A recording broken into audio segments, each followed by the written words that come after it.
Diversidade e Inclusão foi uma temporada do RN Entrevista. A gente conversou com pessoas muito bacanas do que é liderar com diversidade, o que é fazer uma liderança inclusiva, os vieses inconscientes que sabotam esse processo, enfim.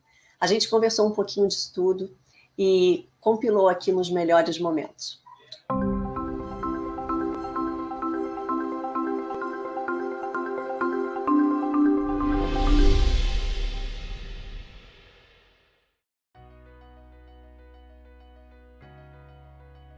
Quando você inova, na verdade, e olha que barato, né? Quando você inova, você quebra as coisas do jeito que elas são feitas, são vendidas, são consumidas. Algum elo dessa jornada você quebra e faz a inovação. Aí eu não estou falando nem de cor, raça, gênero, idade, não estou falando nada disso. Estou falando de diversidade cognitiva, que é o nosso cérebro é um cérebro plástico, maleável, né? Conforme você vai sendo, óbvio, você tem o teu repertório de nascença, mas conforme você vai sendo estimulado ao longo da tua vida, você vai formatando o teu cérebro, né? A tua bagagem. E um dia ele nunca tá do mesmo jeito que o outro, porque você vai aprender. Aí você chega numa empresa, Renata, e fazem a troco do nossa meta é essa, nossos valores são os propósitos são esses. Você entra como morango e sai como uma geleia multifruta. Todo mundo enlatado. Você perde a diversidade cognitiva, que é a tua capacidade de dar óticas que o outro não tem. Hoje é um conceito chamado de perênios. Perênios são aqueles que têm atitudes, comportamentos, características comuns, independente da idade que tenham, porque a idade, na realidade, é só um número. Então, o que acontece? Esse 60 a mais pode ter a cabeça do 20 e o 20 pode ter a cabeça do 90. O que vai depender disso é a postura diante da vida, a postura no mercado de trabalho. Então, é muito bacana isso. Quando a gente fala de diversidade etária, a gente tem que entender que até 2040, metade da força de trabalho no Brasil será 50 a mais. Isso é fundamental. Tem o Chip Clone, não sei se você conhece, ele foi um dos fundadores da Airbnb. Com 52 anos, ele entrou na startup. E ele tem algumas frases que são muito interessantes, que ele fala que a liderança precisa ter mente e espírito curiosos. Isso é o primeiro ponto que ele ensina. O segundo, que se o jovem tem inteligência digital, o mais experiente tem inteligência emocional. Isso conta muito dentro da empresa. Então, eu desenvolvi 2 vezes um projeto, eu coordenei 2 vezes um projeto para a inclusão de jovens e mulheres em situação de vulnerabilidade ao mercado de trabalho. E, no caso, foi o mercado de trabalho turístico.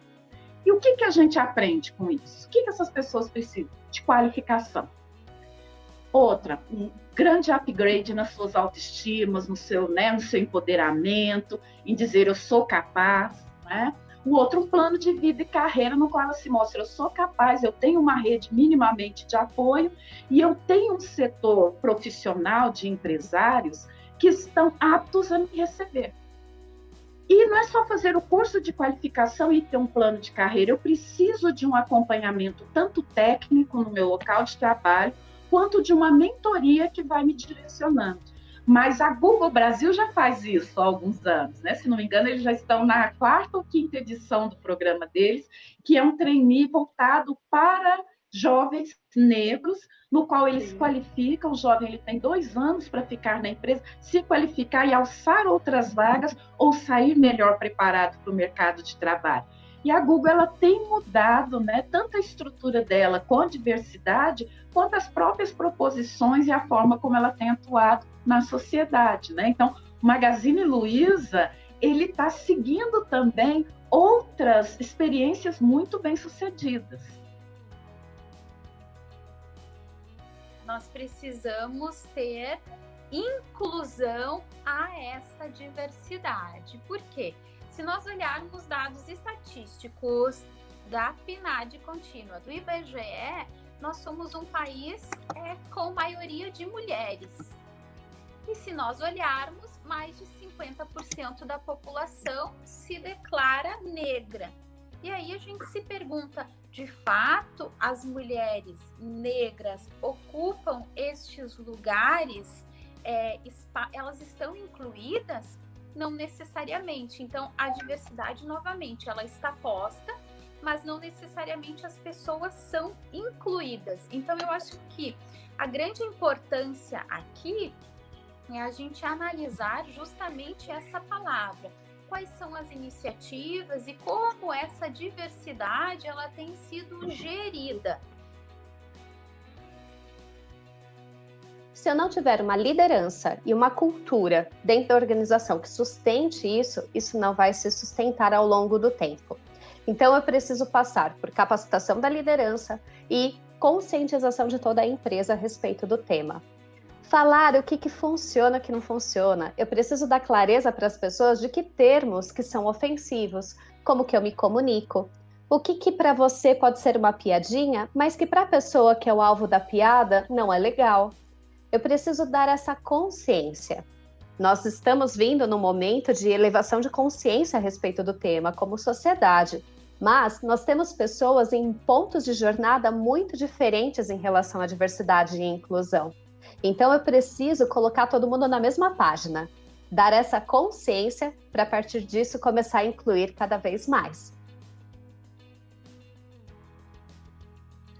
Então, foi a partir desse conflito que surgiu a ruptura. Bacana. Então, quando se fala de diversidade, quando se fala dessa busca por inovação nas empresas, busca pela criatividade, a diversidade ela vem como um motor essencial, porque ela vai trazer esse conflito.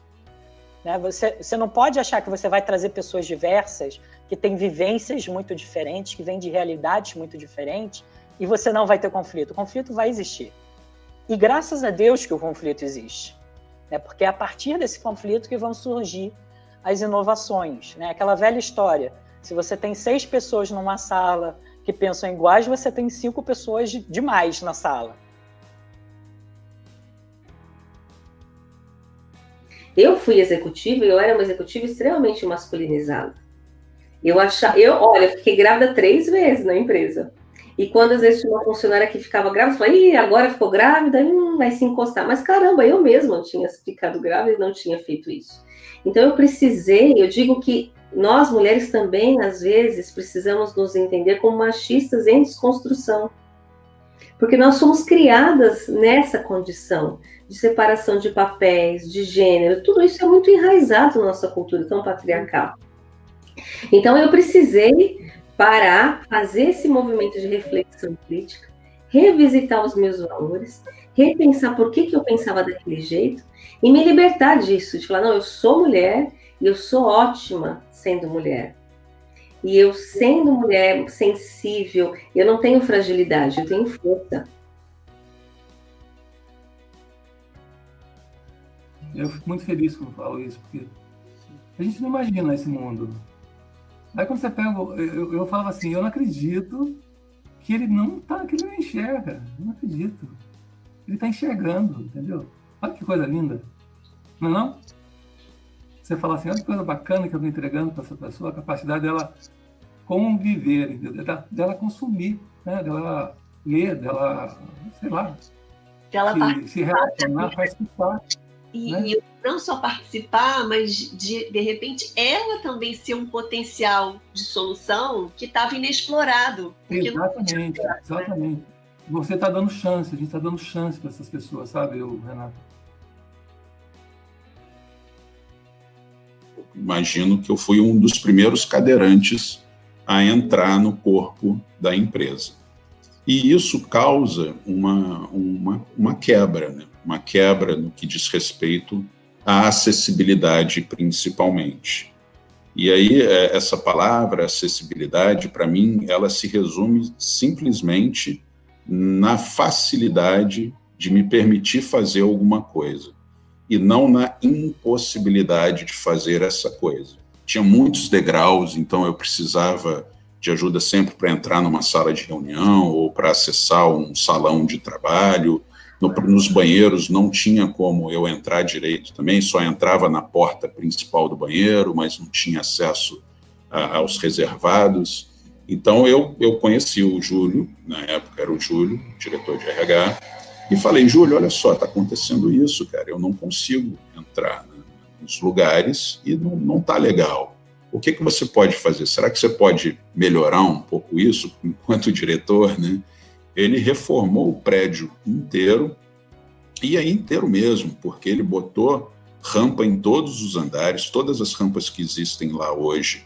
Foi o Júlio que providenciou, que conseguiu se mobilizar dentro da empresa para providenciar, e todos os banheiros acessíveis. Hoje a gente tem banheiro acessível em todos os andares do prédio do Leblon.